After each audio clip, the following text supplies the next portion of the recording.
नमस्कार मित्रांनो, स्वागत आहे तुमचे आपल्या चॅनल चित्र फॅक्टवर। आजच्या व्हिडिओमध्ये आपण जाणून घेणार आहोत अशोक सराफ आणि सचिन पिळगावकर यांचा धमाल कॉमेडी प्लस सुपरहिट गाणे असणारा चित्रपट गंमत जम्मत बद्दल 15 अननोन फॅक्ट्स। चित्रपटाची कथा आहे दोन मित्रांची जे त्यांच्या आर्थिक अडचणीमुळे नाईलाजाने एका सदन व्यक्तीच्या तरुण मुलीचा अपहरण करण्याचा प्लान करतात व अपहरण करतात सुद्धा, पण अपहरण केल्यावरती मुलगीच त्यांच्यावर हुकूम गाजवते। त्या दोघांनी त्या मुलीचे अपहरण का केले, कसे केले आणि उलट ती मुलगीच त्यांच्यावर हुकूम का गाजवते हे अत्यंत गमतीदार पद्धतीने चित्रपटात दाखविले आहे।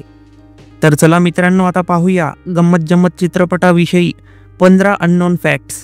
पण त्याआधी चित्रपटाविषयी थोडक्यात माहिती जाणून घेऊ। श्री तुलसी प्रोडक्शन खाली बनलेला गंमत जम्मत हा सिनेमा 1 मे 1987 ला प्रदर्शित झाला होता। चित्रपटाचे निर्माता होते सतीश कुलकर्णी, तर चित्रपटाचे दिग्दर्शन सचिन पिळगावकर यांनी केले होते।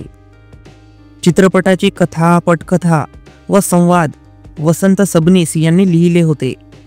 गंमत जम्मत चित्रपटात प्रमुख भूमिकेत होते अशोक सराफ, सचिन पिळगावकर, वर्षा उसगावकर आणि चारुशीला साबळे, तर विजू खोटे, सतीश शहा, श्रीकांत मोघे, आशालता वाबगावकर, सुहास भालेकर, मनोरमा वागडे, रवींद्र बेर्डे, जयराम कुलकर्णी, ध्रुव घाणेकर, चेतन दळवी, सुधीर जोशी हे चित्रपटात सहाय्यक भूमिकेत होते। चित्रपटातील गीते लिहिली होती शांताराम नांदगावकर यांनी, तर या गाण्यांना संगीतबद्ध केले होते अरुण पौडवाल यांनी। चित्रपटात 21.19 मिनिटांचे एकूण 4 गाणे आहेत। ते गाणे आहेत मी आले निघाले, उधळीत येरे गुलाल सजना, अश्विनी येना आणि चोरीचा मामला।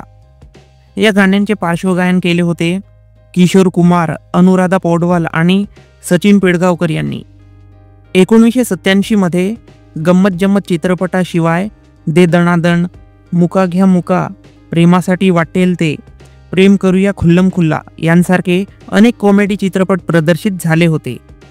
गंमत जम्मत चित्रपटाची लांबी आहे 2 तास 25 मिनिटे, तर चित्रपटाला IMDb वर 10 पैकी 7.4 अशी रेटिंग मिळालेली आहे।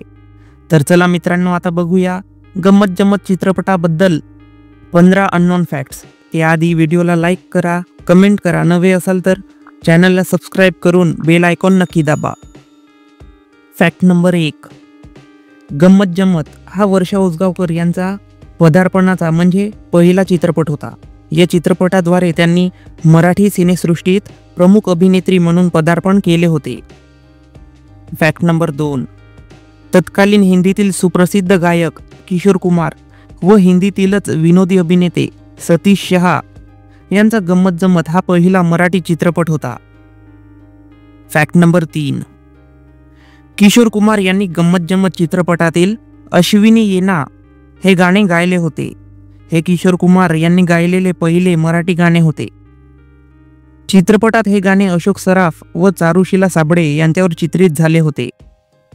अशोक सराफ आणि चारुशीला साबळे यांच्या अतरंगी डान्समुळे अश्विनी येना हे गाणे त्या काळी प्रचंड हिट ठरले होते। आजही अश्विनी येना या गाण्याची जादू तशीच आहे। या गाण्याला मराठी चित्रपट सृष्टीतील सर्वात आवडता रोमॅन्टिक गाणं म्हणून पाहिलं जातं। फॅक्ट नंबर 4, तुम्हाला माहित आहे का की किशोर कुमार यांनी अश्विनी येना हे गाणे गाण्यास आधी नकार दिला होता, कारण किशोर कुमार हे बंगाली असल्या कारणाने त्यांना ळ आणि च यांसारखे मराठी उच्चार नीट करता येत नव्हते। पण नंतर सचिन पिळगावकरांनी किशोर कुमारांना खात्री दिली की गाण्यातील तुम्ही गाणाऱ्या भागात ळ आणि च हे उच्चार नसतील, तेव्हा किशोर कुमार हे गाणे गाण्यास तयार झाले आणि म्हणूनच अश्विनी येना या गाण्यात किशोर कुमारांनी गायलेल्या ओळीत किंवा गाण्यात ळ आणि च या शब्दांचे उच्चार असणारे शब्द टाळले गेले आहेत। फॅक्ट नंबर 5, गंमत जम्मत या चित्रपटाने मराठी चित्रपटांमधील नायिकेची प्रतिमा बदलून टाकली। चित्रपटात वर्षा उसगावकरांची व्यक्तिरेखा आधुनिक आत्मविश्वासू मुलीची होती, जी त्या काळात नवलाईची गोष्ट होती। चित्रपटाच्या सुरुवातीच्या नामावलीत वर्षा उसगावकर यांचे नाव वंडर गर्ल वर्षा उसगावकर असे दाखविले गेले होते। एवढेच नाही तर चित्रपटातील 4 पैकी 2 गाणे मी आले निघाले आणि उधळीत येरे गुलाल सजना हे वर्षा उसगावकर यांच्यावरच चित्रित केले गेले होते. Fact number 6. सचिन पिळगावकर यांनी 1984 साली ब्रह्मचारी नावाचं नाटक पाहिलं होतं. त्या नाटकात वर्षा उसगावकर आणि प्रशांत दामले काम करत होते. त्या नाटकातील वर्षा यांचे काम सचिन पिळगावकरांना फार आवडले व त्या नाटकातून प्रेरणा घेऊनच सचिन यांनी वर्षा उसगावकरांना गंमत जम्मत चित्रपटात संधी दिली. Fact number 7. गंमत जम्मत चित्रपटातील किशोर कुमार यांनी गायलेले अश्विनी येना या गाण्याला 2019 मध्ये प्रदर्शित झालेल्या येरे येरे पैसा 2 मध्ये रिक्रिएट केले गेले आहे. किशोर कुमार यांनी चार्टबस्टर केलेल्या अश्विनी येना या गाण्याचे रिक्रिएट व्हर्जन अवधूत गुप्ते यांनी गायले आहे. Fact number 8. अश्विनी येनाच्या यशानंतर किशोर कुमार यांनी सांगितलं की ते पुढे मराठी गाणे गायला इच्छुक आहेत. किशोर कुमार यांनी अश्विनी येनाशिवाय मराठीत आणखी 2 गाणे गायले आहेत. 1988चा चित्रपट घोडात घोड मधील लक्ष्मीकांत बेर्डे यांच्यावर चित्रित गाणे हा गोरा गोरा मुखडा, तर 1988चा चित्रपट माझा पती करोडपती मधील अशोक सराफ व किशोरी शहाणे यांच्यावर चित्रित तुझी माझी जोडी जमली हे गाणे किशोर कुमार यांनी गायलेले शेवटचे मराठी गाणे आहे. पण त्यानंतर 1987 मध्ये त्यांच्या निधनानंतर ते आणखी मराठी गाणे गाऊ शकले नाहीत. घोडात घोड आणि माझा पती करोडपती हे चित्रपट सुद्धा त्यांच्या निधनानंतर प्रदर्शित झाले होते. Fact number 9. मित्रांनो, कुठे असे उघडपणे सांगितले नाही आहे की गंमत जम्मत या चित्रपटाची स्टोरी ओरिजिनल आहे की कॉपी आहे की दुसऱ्या कथेवरून कल्पना घेऊन बनविलेली आहे. पण हे नक्की की गंमत जम्मत चित्रपटाची कथा ही 1957चा अमेरिकन रोमॅन्टिक कॉमेडी चित्रपट द फझी पिंक नाईट गाऊन या चित्रपटाची साधर्म्य ठेवते. जसे गंमत जम्मत चित्रपटात 2 मित्र आर्थिक अडचणीमुळे एका सधन व्यक्तीच्या तरुण मुलीचे अपहरण करून तिच्या वडिलांकडून खंडणी मागतात.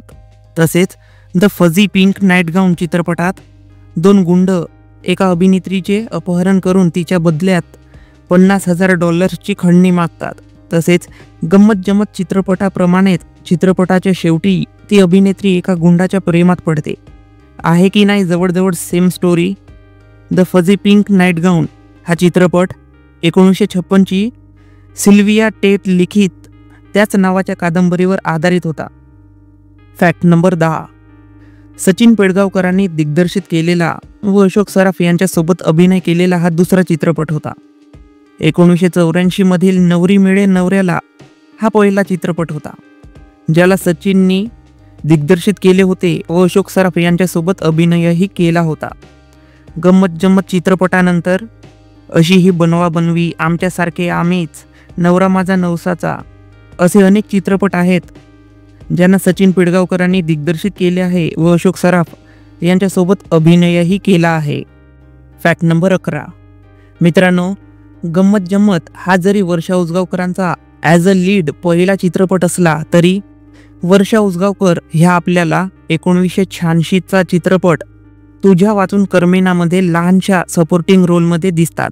तसेच 1987 मध्ये गंमत जम्मत हा चित्रपट प्रदर्शित झाल्याच्या काही महिन्यानंतरच वर्षा उसगावकरांचा दुसरा चित्रपट खट्याळ सासू नाठाळ सून हा प्रदर्शित झाला होता. Fact number 12. चित्रपटातील अश्विनी येना या गाण्यामुळे प्रसिद्ध झालेली गंमत जम्मत चित्रपटातील second lead actress Charushila Sable या पुढे जास्त चित्रपटात काम करताना दिसल्या नाहीत. गंमत जम्मत चित्रपटानंतर त्या तुझी माझी जमली जोडी आणि माहेरची साडी या चित्रपटात दिसल्या होत्या. चारुशिला साबळे या शाहीर साबळे यांच्या कन्या तर दिग्दर्शक केदार शिंदे यांच्या मावशी आहेत. पतीच्या निधनानंतरही त्यांनी काम करणे चालू ठेवले होते. त्यांनी अनेक नाटकांमध्ये काम केले होते. पुढे त्यांनी काही मराठी मालिकांमध्ये सुद्धा काम केले आहे. Fact number 13. गंमत जम्मत हा चित्रपट प्रदर्शित झाल्यानंतर तब्बल 33 वर्षांनी 2020 मध्ये वर्षा उसगावकरांनी सुख म्हणजे नक्की काय असते या मालिकेत उधळीत येरे गुलाल सजना तू श्याम मी राधिका या गाण्यावर एका विशेष एपिसोडमध्ये नृत्य सादर केले होते. हे नृत्य त्या मालिकेतील प्रमुख अभिनेत्री गिरिजा प्रभू यांनी कोरिओग्राफ केले होते? Fact number 14. गंमत जम्मत हा सतीश शहा यांचा पहिला मराठी चित्रपट होता. गंमत जम्मत चित्रपटानंतर सतीश शहा हे 1993चा चित्रपट वाजवा रे वाजवा या एकाच मराठी चित्रपटात दिसले होते. Fact number 15. गंमत जम्मत हा चित्रपट बॉक्स ऑफिसवर सुपरहिट ठरला होता. चित्रपटातील सर्वच गाणी त्या काळी सुपरहिट ठरली होती. चित्रपटाची बॉक्स ऑफिसवरील कमाई बद्दल आम्हाला काही माहिती मिळाली नाही, त्यामुळे क्षमस्व. चित्रपटातील अशोक सराफ व सचिन पिळगावकरांची जोडी लोकांना फार आवडली. मित्रांनो, तुम्हाला चित्रपटातील कोणतं गाणं सर्वात जास्त आवडतो कमेंटमध्ये नक्की सांगा. तर मित्रांनो, हे होते गंमत जम्मत चित्रपटाबद्दलचे 15 अननोन फॅक्ट्स. तुम्हाला गंमत जम्मत चित्रपट कसा वाटतो, तसेच या व्हिडिओबद्दलची तुमची प्रतिक्रिया कमेंटमध्ये नक्की सांगा. व्हिडिओ आवडला असेल तर व्हिडिओला लाईक करा, शेअर करा आणि असेच आपल्या आवडत्या मराठी चित्रपटासंबंधीचे अननोन फॅक्ट्स जाणून घेण्यासाठी आपल्या चॅनल चित्रफॅक्टला जरूर सबस्क्राईब करा. चॅनल सबस्क्राईब करून बेल आयकॉन नक्की दाबा. व्हिडिओ पूर्ण बघितल्याबद्दल धन्यवाद. जय महाराष्ट्र.